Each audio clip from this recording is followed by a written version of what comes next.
Planning a trip to Japan? Then you're in the right place.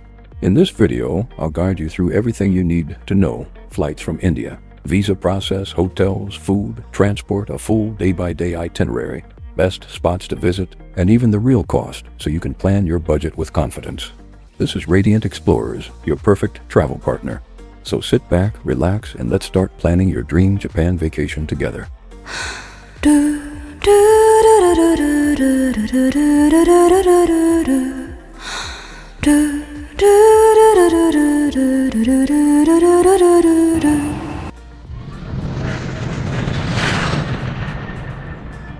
Now let's talk about flights from India to Japan. You can fly directly from Delhi and Mumbai to Tokyo or Osaka, and there are also connecting flights from cities like Bangalore, Chennai, and Hyderabad.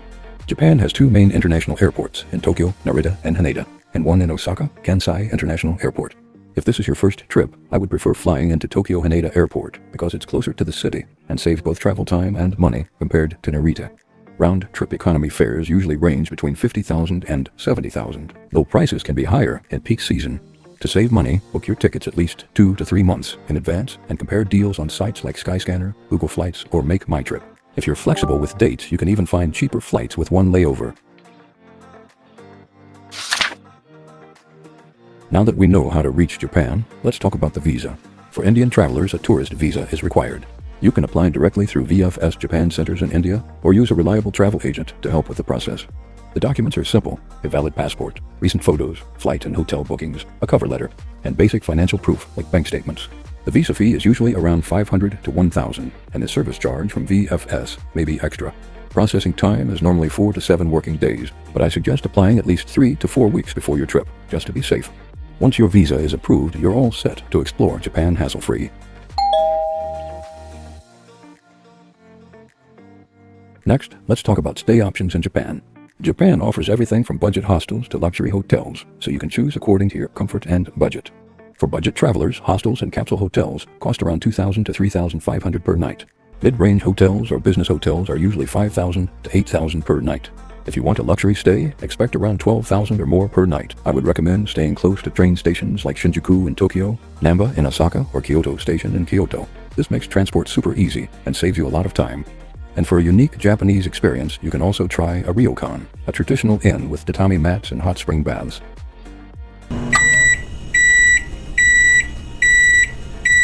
Now, let's talk about food in Japan. If you're a non-vegetarian, you'll find plenty of options like sushi, ramen, takoyaki, tempura, and grilled meat dishes almost everywhere. For vegetarians, options are limited, but don't worry. Convenience stores like 7-Eleven, Family Mart, and Lawson have veg snacks, rice balls, and salads.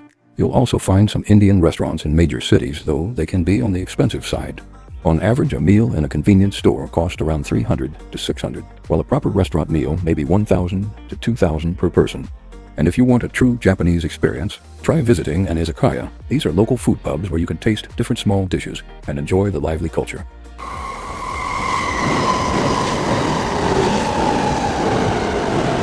Transport in Japan is world-class, fast, and very well connected. The easiest way to travel between cities like Tokyo, Kyoto, and Osaka is by the famous bullet trains, also called Shinkansen. They are super fast and reliable, but also a bit expensive if you buy tickets separately. That's why many travelers choose the Japan Rail Pass or Junior Pass. It allows unlimited travel on most bullet trains and junior lines for 7, 14, or 21 days. For a 7-day pass, the cost is around 30,000. If you are planning to visit multiple cities, this pass can save you a lot of money. Inside the cities, you'll mostly use metro and local trains. Tokyo and Osaka have very easy subway systems. You can buy an IC card like Suica or Passmo, recharge it, and simply tap to travel. Daily travel inside the city usually costs around 500 to 800. Overall, Japan's transport is super efficient, safe, and tourist-friendly.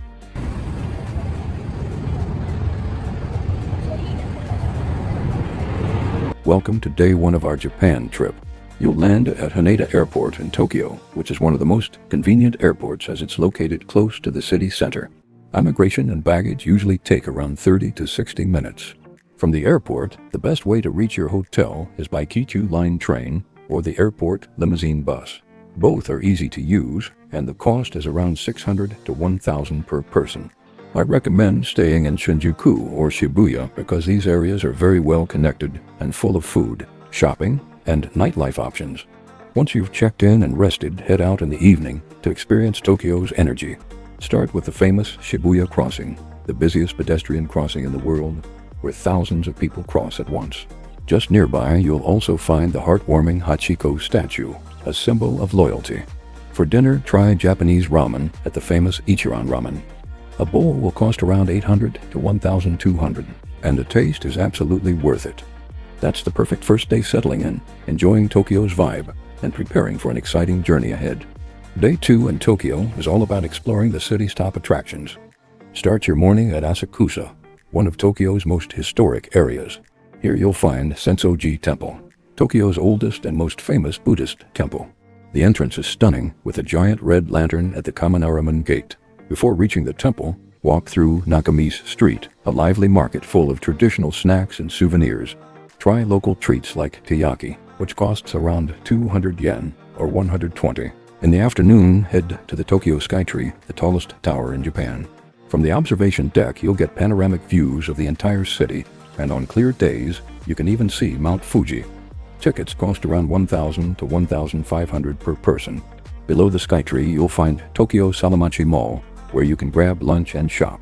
For the evening, make your way to Akihabara, the electric town of Tokyo. This district is heaven for anime lovers, gamers, and tech fans. Explore multi-story gaming arcades, anime stores, and quirky maid cafes. Even if you're not into anime, Akihabara's neon lights and energy make it worth visiting. That completes your second day in Tokyo culture in the morning, city views in the afternoon, and entertainment at night. On day 3, we'll experience Tokyo's peaceful side, along with a mix of tradition and modern life. Start your day at the Meiji Shrine, located inside a huge forested park right in the middle of Tokyo. The entrance with its massive wooden torii gate is beautiful, and the walk inside feels calm and refreshing. It's one of the most important Shinto shrines in Japan, dedicated to Emperor Meiji and Empress Shogun. Entry is free. From here, step into the fashionable world of Harajuku. This district is famous for Takashita Street, lined with quirky shops, street fashion, and colorful desserts like rainbow cotton candy and crepes. It's the best place to feel Japan's modern pop culture. Next, head to Shibuya, one of the busiest and most exciting parts of Tokyo. For the evening, visit Shinjuku. You can relax in Shinjuku-gyon National Garden, especially beautiful during cherry blossom season. As night falls, explore the neon-lit streets, Omoid-yokancho Alley for street food, and even the famous robot restaurant if you want a wild experience. Day 3 balances peace, tradition, shopping, and Tokyo nightlife all in one. On day 4, we'll leave behind the busy Tokyo streets and head towards Japan's most iconic landmark, Mount Fuji. From Tokyo, take a direct bus or train to Lake Kawaguchiko, which is part of the Fuji 5 Lakes region. Travel time is around 2 hours. For convenience, I recommend booking a highway bus from Shinjuku Station, as it's budget-friendly and drops you right near the lake. Once you reach Kawaguchiko, you'll see stunning views of Mount Fuji, especially on clear days. Start your trip with a lake cruise or boat ride. It's peaceful and gives you perfect photo opportunities with Fuji in the background. Next, take the Mount Fuji Panoramic Ropeway. It's a short cable car ride that takes you up to an observation deck. From here, you'll get a breathtaking 360-degree view of Mt. Fuji and the lake. After that, visit the Chirato Pagoda. This red pagoda is one of the most famous Instagram spots in Japan, where the pagoda perfectly aligns with Mount Fuji behind it.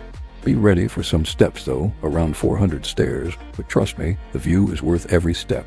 Finally, if you love nature, stop at Aoishi Park. This park has colorful seasonal flowers and one of the best spots to capture Fuji with the lake. For food, Kawaguchiko has cozy cafes and restaurants serving hot noodles, perfect in cool weather. In the evening, head back to Tokyo by train or bus and relax after a full day of adventure. Day 4 is all about nature, fresh air, and stunning views of Japan's most iconic mountain. On day 5, we leave modern Tokyo and travel to the cultural heart of Japan, Kyoto. From Tokyo, take the Shinkansen bullet train, which takes around 2 hours 30 minutes. Make sure to book a window seat on the right side, so you might catch a glimpse of Mount Fuji along the way. Once you arrive in Kyoto, start your journey at the famous Fushimi Inari Taisha Shrine. This place is world famous for its thousands of bright red torii gates that form a path up the mountain. You can walk as far as you want. Even a short walk gives you stunning views and photos. Next, visit Kiyomizu-dera Temple, a UNESCO World Heritage Site. The temple is built on wooden pillars and offers a panoramic view of Kyoto City. The walk leading up to the temple is also filled with small shops and traditional snacks. For lunch, try Kyoto's specialty, yudofu, a hot tofu dish often served near temples. In the afternoon, explore the Gion district, Kyoto's old geisha area. Walk through Hanamakoji Street, filled with wooden tea houses and lanterns. If you're lucky, you might spot a geisha or maiko on their way to an evening appointment. As the sun sets, head to Kankatoji, also known as the Golden Pavilion.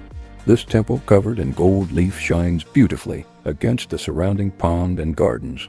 It's one of the most photogenic spots in Kyoto. End the day with a relaxing dinner at a traditional Japanese restaurant or izakaya, and enjoy Kyoto's calm evening vibe. Day 5 is about history, tradition, and the beautiful culture that makes Japan unique. Day 6 is all about exploring more of Kyoto's beauty and making a short day trip to Nara, one of Japan's oldest capitals. Start your morning in Kyoto with the Arashiyama bamboo forest. Walking through the tall bamboo stalks feels like stepping into another world. Nearby, you can also visit the Tokyo Bridge and Monkey Park if you have extra time. Next, head to Nara, which is just about 45 minutes from Kyoto by train. Nara is famous for its friendly free-roaming deer that bow to visitors in exchange for special deer crackers. It's an experience you won't forget. While in Nara, don't miss the Tadaiji Temple, home to one of the world's largest bronze Buddha statues. The temple itself is massive and full of history. Another must-visit is Kasuga Daisha Shrine, known for its hundreds of stone and bronze lanterns lining the paths. It feels peaceful and magical, especially in the evening light. In the late afternoon, return to Kyoto. For dinner, explore the Pontocho Alley, a narrow riverside street filled with traditional restaurants and lantern-lit paths. It's one of the most atmospheric dining spots in Japan.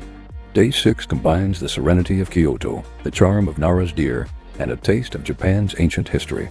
On Day 7, we'll take a powerful and emotional journey to Hiroshima, followed by the scenic beauty of Miyajima Island. From Kyoto, take the Shinkansen bullet train to Hiroshima. The ride takes about 2 hours. Begin your visit at the Hiroshima Peace Memorial Park. This area is dedicated to remembering the victims of the atomic bombing in 1945. The Atomic Bomb Dome, a UNESCO World Heritage Site, still stands as a reminder of that day. Nearby, the Peace Memorial Museum shares heartbreaking but important stories about Hiroshima's past and its message of peace. After reflecting at the park, head to Miyajima Island, just a short train and ferry ride away.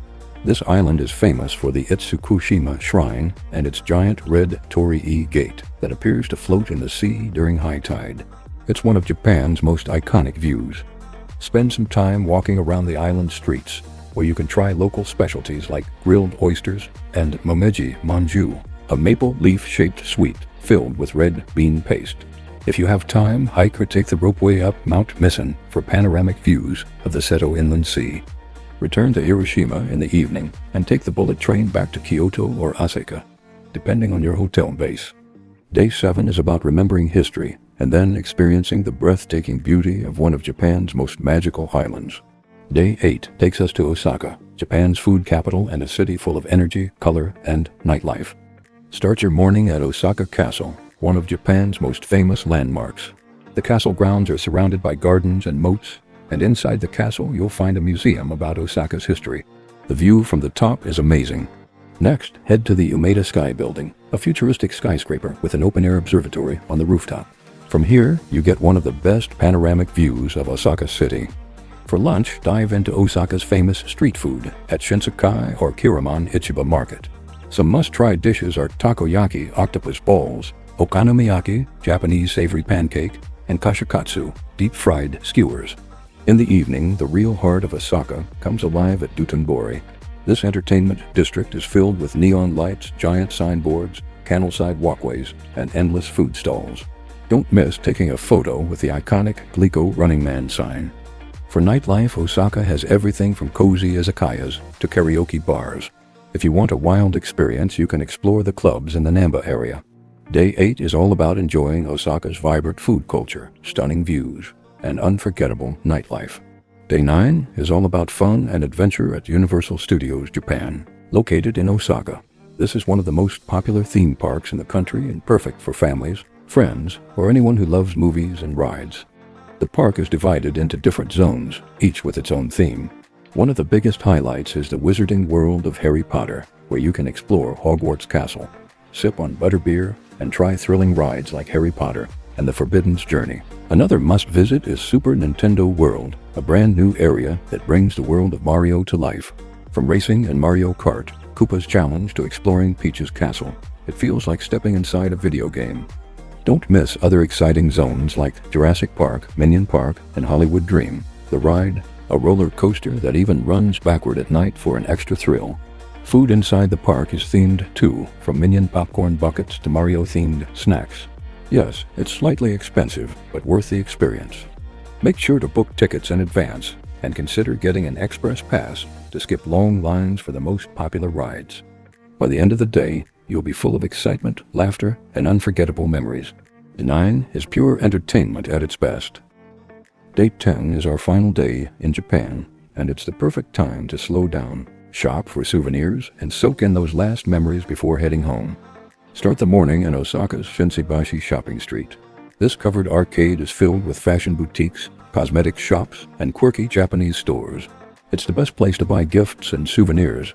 Don't forget to grab some local treats like matcha Kit Kats, Tokyo banana cakes, or Pocky. If you're into electronics or anime, head to Den Town, Osaka's version of Akihabara, where you'll find gadgets, gaming gear, and rare collectibles. For lunch, enjoy one last taste of Osaka street food, takoyaki, or okonomiyaki, to seal the trip with flavor. In the afternoon, if you want something peaceful, visit Osaka Aquarium, Kaiyukan, one of the largest aquariums in the world, or simply relax at a Japanese-style onsen hot spring before your flight. Finally, make your way to Kansai International Airport. This airport itself has great shopping and dining options, so even your departure feels like part of the trip. Day 10 is about souvenirs, relaxation, and saying goodbye to Japan, but carrying home a suitcase full of memories. Now here's a quick cost breakdown for a 10-day Japan trip from India. Flights, around 45,000 to 60,000 round trip. Visa, just 500 to 800. Hotels, about 6,000 to 8,000 per night, so 60,000 to 80,000 total for 2 people. Food, budget 20,000 to 25,000 per person for 10 days. Transport, a Japan Rail Pass costs around 20,000 to 33,000, plus local travel. Attractions, about 15,000 to 20,000. Shopping and extras, 10,000 to 15,000.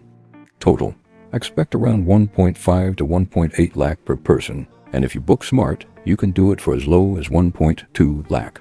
And that's your complete 10-day Japan travel guide from India, from flights and visas to food, transport, budget, and a full day-by-day itinerary. If this video helped you plan your dream trip, make sure to like, share, and subscribe to Radiant Explorers for more detailed travel guides. Got questions or want me to cover another destination? Drop it in the comments. I read every one of them. This is Radiant Explorers, your travel partner. Until next time, happy travels and see you in the next video.